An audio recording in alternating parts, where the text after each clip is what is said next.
들고 계신 분들은 성경을 다 펴시기 바라겠습니다. 사도행전 2장 37절에서 39절 우리 다 같이 우리 처음부터 30절부터 읽겠습니다. 다 같이 시작. 사람들이 이 말을 듣고 마음이 찔려서 형제들이여 우리가 어떻게 하면 좋겠습니까? 하고 베드로와 다른 사도들에게 말하였다. 베드로가 대답하였다. 회개하십시오. 그리고 여러분 각 사람은 예수 그리스도의 이름으로 세례를 받고 죄 용서를 받으십시오. 그리하면 성령을 선물로 받을 것입니다.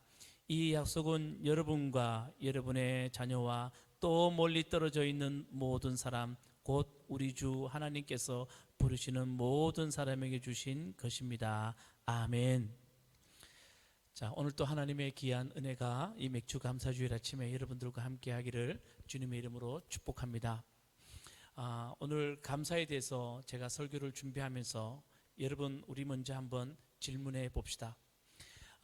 여러분은 삶에 어떤 감사를 하고 사십니까? 그리고 우리는 감사를 여러분들은 어떻게 생각하십니까? 감사가 여러분 삶 속에 얼만큼 소중하게 자리 잡고 있는지를 여러분 한번 생각해 보셨습니까? 오늘 이 질문을 먼저 던지면서 우리가 한번 설교 말씀을 잘 들어보시기 바라겠습니다. 유대인들은 세 가지 절기를 지켰습니다. 유대인들의 역사를 이야기한다면 우리가 잘 알다시피 그들은 출애굽입니다. 출애굽에서 하나님이 이집트에서 그들을 이끌어내십니다. 그리고 그들을 시내산에 세우십니다. 시내산 사건은 유대인들에게 가장 중요한 사건입니다. 거기에 있어서 하나님과 언약을 맺습니다. 계약을 맺죠. 그 계약이 뭡니까? 거룩한 백성 제사장 나라가 되게 해줄 것이다 라고 하나님이 이스라엘 백성들에게 말합니다. 그리고 하나님은 그 백성들에게 시내산에서 이 말씀 한마디 던지십니다. 뭐냐 하면 너희들은 반드시 세 가지 절기를 지켜라. 율법을 주시고 난 뒤에 세 가지 절기를 꼭 지켜야 된다 하시면서 주님이 이렇게 말합니다. 너희 가운데 남자들은 모두 한 해에 3번 주님 앞에 나와야 한다 라고 말합니다. 그래서 유대인들은 유월절, 맥추절, 수장절 이 세 절기를 그들은 지킵니다. 그리고 이 세 절기는 그들에게 순례의 절기가 됩니다. 모든 시간을 멈추고 그들은 예루살렘으로 남자들은 순례를 떠납니다. 자, 여러분 이렇게 절기를 그들은 왜 지킬까요? 우리가 궁금하잖아요. 제가 예전에도 절길 때마다 말씀드렸습니다. 절기라는 것은 시간의 매듭입니다. 일상을 살다가 시간을 멈춥니다. 그리고 시간을 멈추고 난 뒤에 그 시간 동안에 멈춰준 시간에 하나님을 기억하는 겁니다. 그래서 절기라는 것은 하나님 기억 장치입니다. 시간의 멈춤, 시간의 매듭, 그것을 통하여서 그들은 하나님을 기억하는 겁니다. 그래서 여러분 절기할 때 이 한자가 뭐냐 하면 절자가 마디절자입니다. 여러분 대나무가 자라납니다. 대나무가 마디를 만듭니다. 이 마디 위에서 또 다른 대나무가 거기서 또 자라나기 시작합니다. 마디가 없으면 대나무는 자라지 못합니다. 모든 식물에는 마디가 있습니다. 거기서 자랍니다. 시간의 마디, 그것이 뭐냐 하면 절기입니다. 시간을 끊습니다. 일상에 매여 살다 보면 우리는 하나님 잊어버리기가 아주 일쑤입니다. 그렇지만 이 끊고 우리가 하나님을 기억하는 시간, 이게 절기입니다. 참 중요합니다. 그래서 절기 때마다 1년에 3번 남자들은, 다시 말하면 그 당시엔 남자들이라고 그랬지만 오늘 우리를 말하는 모든 사람이 절기를 지키면서 하나님을 기억하라는 겁니다. 자, 그러면 이들은 절기를 어떻게 기억해낼까?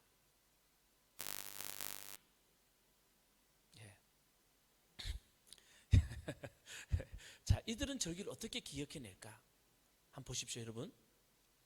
유대인의 절기는요, 꼭 추수의 절기와 연결되어 있습니다. 이게 참 중요합니다. 보십시오. 유월절, 그들은 앞비월이 되면 그들은 보리 추수를 하게 됩니다. 이 보리 추수 때가 유월절입니다. 그래서 첫 번째 곡식을 하나님께 가져와서 흔들어 바칩니다. 그래서 초실절이라고도 말합니다. 처음 열매. 그래서 하나님께 보리를 가지고 옵니다. 그 시간을 그들은 유월절로 지킵니다. 여러분, 이 유월절을 지키면서 그들은 무엇을 생각하냐 하면 성경의 말씀대로 하나님이 우리를 구원하셨다, 구원의 은혜를 기억하는 절기입니다. 그게 유월절이고요. 자, 그리고 50일이 지나고 나면 밀추수를 하게 됩니다. 이 맥추절날 그들은 무엇을 기억하냐 하면 하나님이 우리에게 언약을, 시내산에서 언약을 맺으시고 우리에게 율법을 주셨구나. 그래서 그들은 무엇을 기억하냐면 하나님의 말씀, 율법을 주신 것에 대해서 그들은 기억합니다. 언제요? 맥추절 때. 그리고 마지막에 그들은 수장절이라고 하는 초막절이라고 말합니다. 우리에게는 뭐로 알려져 있냐면 추수감사주일입니다. 이때는 그들이 모든 농사 중에서 가장 수확을 많이 할 때입니다. 특별히 그들에게 소중한 포도, 그렇죠? 중동 지역에는 포도가 아주 중요합니다. 대추, 야자, 기름, 이런 것들을 추수하게 됩니다. 그리고 그때는 아주 큰 축제를 벌이게 됩니다. 이게 초막절 축제입니다. 관심 있는 분들은 이스라엘에 가면 이 초막절에 그들은 지금도 초막절 지킵니다. 어떻게 지키는지 아십니까? 집을 나갑니다. 그리고 길거리에 텐트를 친다든가 아니면 대충나무를 걸어놓고 거기에 대추야자 나무 가지를 꺾어서 위에 덮어놓습니다. 그리고 그들은 거기서 잠을 잡니다. 왠지 아세요? 광야 생활을 기억하기 위해서입니다. 지금 또 그들은 그대로 하고 있습니다. 광야 동안에 하나님이 자신들을 인도하셨습니다. 그리고 광야에서 하나님이 함께 하셨습니다. 그걸 기념하는 겁니다. 함께 하신 하나님을 그들은 초막절을 통해서 기억하는 겁니다. 자, 저 보십시오. 눈치 빠른 분들은 아실 겁니다. 그들은 가장 소중한 기쁨의 시간, 수확의 시간, 이 시간을 그들은 뭐와 연결시켰냐 하면 감사와 연결시켰습니다. 여러분, 농경사회에서 추수는 너무나 중요한 겁니다. 가장 중요한 추수의 때에, 기쁨의 때에, 수확의 때를 무엇으로 연결시켰냐 하면 그들은 감사와 연결시켰습니다. 어떤 감사? 구원의 은혜의 감사, 말씀을 주신 것에 감사, 우리와 함께 하신 것에 대한 감사와 그들은 연결시켜서 기억했다는 겁니다. 그러니까 이 이야기는 무슨 이야기를 우리에게 들려주냐 하면 삶의 감사라는 것이 얼마나 소중한가에 대해서 우리에게 들려주고 있다는 겁니다. 여러분, 모세가 신명기에 보면 모압 땅에 갑니다. 여러분, 모세는 가나안 땅 못 들어갔죠? 그들을 인도해냈지만 가나안 땅에 못 들어갑니다. 모압 땅은, 모압 평지는 하나님이 주신 가나안 땅이 보이는 곳입니다. 그곳에 가서 모세가 백성들에게 부탁 하나 합니다. 신명기는 신신당부라고 제가 말씀드렸습니다. 신신당부하면서 그들에게 부탁한 게 하나 있습니다. 여러분, 그게 뭔지 아십니까? 신명기 8장 12절에서 14절 말씀까지 우리 앞을 보고 한번 같이 읽어보도록 하겠습니다. 다 같이 시작. 당신들이 배불리 먹으며 좋은 집을 짓고 거기에서 살지라도 또 당신들의 소와 양이 번성하고 은과 금이 많아져서 당신들의 재산이 늘어날지라도 혹시라도 교만한 마음이 생겨서 당신들을 이집트 땅 종살이 하던 집에서 이끌어내신 주 당신들의 하나님을 잊어버리는 일이 없도록 하십시오. 이게 모세가 가장 걱정했던 겁니다.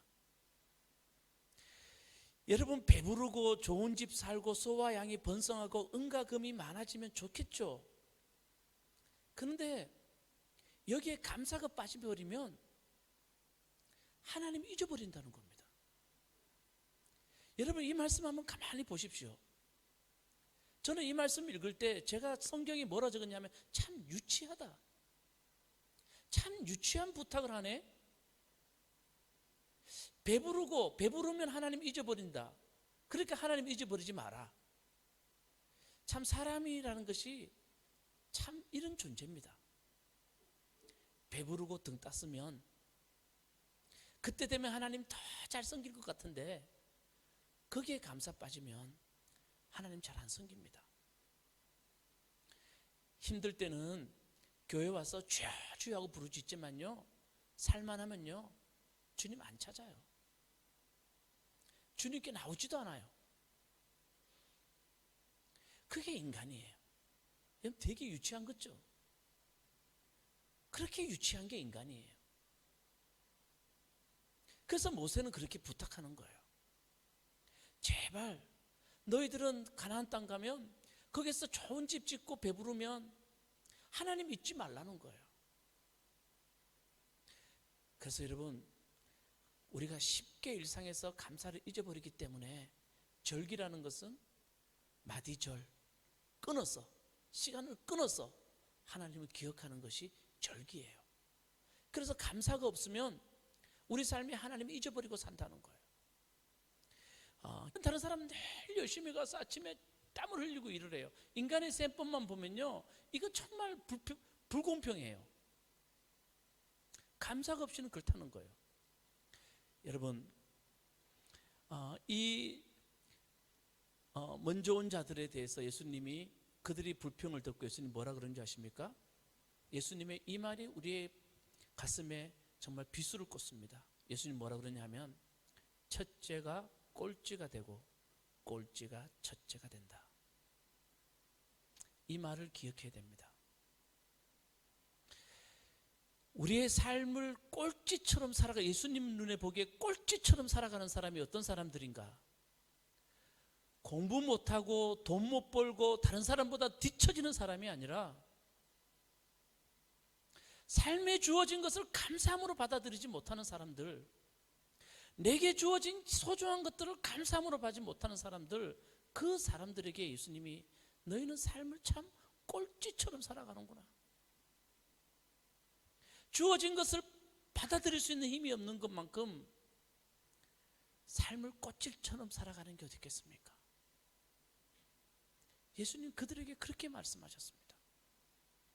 제가 지금 여러분들에게 말씀드리는 것은 우리의 삶의 감사가 얼마나 소중한가에 대해서 말씀드리고 있습니다. 자, 그렇다면 여러분, 이런 감사는 우리가 그저 한다고 되는 게 아닙니다. 저는 오늘 마지막으로 이 말씀 하나 드리고 말씀 마치려고 합니다. 여러분, 예수님이 유월절 날 제자들과 유월절 만찬을 나누시고 난 뒤에 예수님은 십자가에 못 박혀 죽으십니다. 아시죠? 그리고 예수님 부활하셨습니다. 그리고 예수님 말씀하셨습니다. 너희가 몇 날이 못 되어서 하나님의 성령이 너에게 임할 것이다 라고 예수님 말씀하셨습니다. 그리고 사도행전 2장에 보니까 정확하게 50일이 지나고 난 뒤에 성령이 임하였다고 말하고 있습니다. 그래서 우리는 그때를 오순절이라고 말합니다. 자, 유월절이 지나고 50일이 되었을 때 그때가 무슨 절기입니까? 추수절기로 따지면 맥추절입니다. 보리를 거둘 때입니다. 그때 오순절에 놀라운 일이 신약 성경에 일어났습니다. 그래서 우리는 맥추절을 어떨 때는 오순절이라고도 부르기도 합니다. 신약 성경이 그렇게 연결되어 있습니다. 예수님이 오셔서 돌아가시고 난 뒤에 몇 날이 못되어 성령이 임한다고 했던 그 성령이 임한 지가 바로 유월절 이후에 50일 만에 성령이 임합니다. 성경은 이렇게 우리에게 보고합니다. 성령이 임하니 바람 같은 것들이, 날쌘 바람 같은 것들이 우리에게 일어났다고 이야기합니다. 여러분, 이게 무슨 말입니까? 사도행전의 저자 누가는 이렇게 말합니다. 그 누가가 이 표현을 한 것은 뭐냐 하면 성령이 임하니 우리에게 기운이 생기더라는 겁니다. 바람이 불더라는 말은 우리에게 기운이 생기더라는 겁니다. 사람들에게 새로운 바람이 불기 시작하더라는 겁니다. 여러분, 우리 교회도 정말 새로운 바람이 좀 불었으면 좋겠어요. 이번에 우리 정말 감사의 절기를 맞이해서 우리가 이 적으면서 새로운 바람이 좀 불었으면 좋겠어요. 그런 바람이 불었어요. 방언을 하기 시작해요. 그래서 사람들이 은혜 받아서 사람들이 모이기 시작해요. 베드로가 그들에게 드디어 오순절 설교를 해요. 그 유명한 베드로의 오순절 설교가 시작됩니다. 오늘 본문 말씀이 있는 곳이에요. 베드로가 오순절 설교의 가장 핵심이 뭔지 아십니까? 이겁니다. 유대인 당신들이 참 비겁하게, 당신들은 사람을 죽일 수 있는 권한이 없고, 로마에 의해서 당신들은 사람을 죽일 수 있는 권한이 없으니까 당신들은 어떻게 했습니까? 무법자의 손을 빌려서, 다시 말하면 로마의 손을 빌려서 예수 그리스도를 죽이지 않았습니까? 그 설교를 베드로가 하게 됩니다. 아주 당당한 설교죠. 어디 감히 이런 설교를 할 수 있겠습니까? 그랬더니요, 대단히 위험한 설교지만 베드로는 당당하게 했더니요, 사람들의 반응이 어떻게 됩니까? 자, 오늘 본문 말씀, 우리 37절 말씀 앞을 보고 다 같이 한번 읽어보도록 하겠습니다. 다 같이 시작. 사람들이 이 말을 듣고 마음이 찔려서 형제들이여 우리가 어떻게 하면 좋겠습니까? 하고 베드로와 다른 사도들에게 말하였다. 베드로의 이 설교를 듣고 그들은 대단히 마음에 찔려서 우리가 어떻게 했으면 좋겠습니까? 라고 그들이 물어봅니다. 그때 베드로가 뭐라 그럽니까? 자, 다 같이 38절 시작. 베드로가 대답하였다. 회개하십시오. 그리고 여러분 각 사람은 예수 그리스도의 이름으로 세례를 받고 죄 용서를 받으십시오. 그리하면 성령을 선물로 받을 것입니다. 아멘. 자, 한번 보십시오. 이제 마지막입니다. 베드로가 뭐라 그러냐 하면 회개하라는 겁니다. 그리고 성령이 너에게 임하셔서 당신들의 죄 용서 받으라는 겁니다. 여러분, 여기에서 회개하십시오 라고 하는 베드로의 이 회개가 뭔지 아십니까? 하나님, 나 누구한테 미운 마음 가졌어요, 이 마음 용서해 주세요, 이런 회개를 이야기하는 게 아닙니다. 베드로가 여기서 지금 회개하십시오라고 하는 그 회개는 뭐냐면 예수 그리스도의 사랑에 응답하지 못했던, 예수 그리스도의 그 은혜에 감사하지 못했던 당신들의 마음 회개하라는 겁니다. 그게 오순절이라는 겁니다. 그래야 하면 성령이 너희에게 임하신다는 겁니다. 저는 이 말씀을 보면서 여러분들에게 꼭 이 말씀 전해주고 싶습니다. 진짜 감사는 예수님의 사랑에 응답하는 겁니다. 정말 감사는 예수 그리스도의 그 사랑을 우리가 알아차리는 겁니다. 우리를 위해서 이 땅에 오셔서 십자가에 죽으시면서까지도 우리에게 빛을 비춰주시고 하나님의 자녀임과 당신들에게 하나님의 손길이 여전히 살아있음과 그리고 그의 빛으로 우리를 치료해 주신 그 은혜 앞에 우리가 감사할 줄 알고 응답할 줄 아는 사람이 되라는 겁니다. 그래야 할 때 성령이 우리 속에 임하셔서 우리에게 놀라운 일들이 벌어질 것이라고 베드로가 말합니다. 저는 오늘 이 회개하십시오가 여러분들에게 가슴에 비수처럼 꽂히는 말씀이 되기를 원합니다. 여러분, 회개하십시오. 예수 그리스도의 은혜에 여러분 감사할 줄 아는 여러분 되시기 바라겠습니다. 제가 마태복음부터 여러분들에게 읽자고 말하고, 그리고 마태복음부터 읽으면서 여러분들에게 감사의 기도, 감사를 적어보자고 한 것은, 하나님 오늘 내 자식 주셔서 감사합니다, 오늘 뭐 주셔서 감사합니다, 그것도 중요하지만 말씀 읽으면서 예수 그리스도의 은혜에 감사함을 적어보시기 바라겠습니다. 한 여인을 고치는 모습을 보면서 거기에 하나님의 은혜가 어떤 것인지 여러분 한번 적어보시기 바라겠습니다. 감사가 회복되면 우리 삶에 활기가 생기고 우리 삶이 새롭게 될 줄로 믿습니다. 저는 무엇보다도 감사는 내 힘으로 할 수 없습니다. 성령이 오셔야 됩니다. 성령이 여러분들과 함께 하실 때 놀라운 은혜가 함께 할 줄로 믿습니다.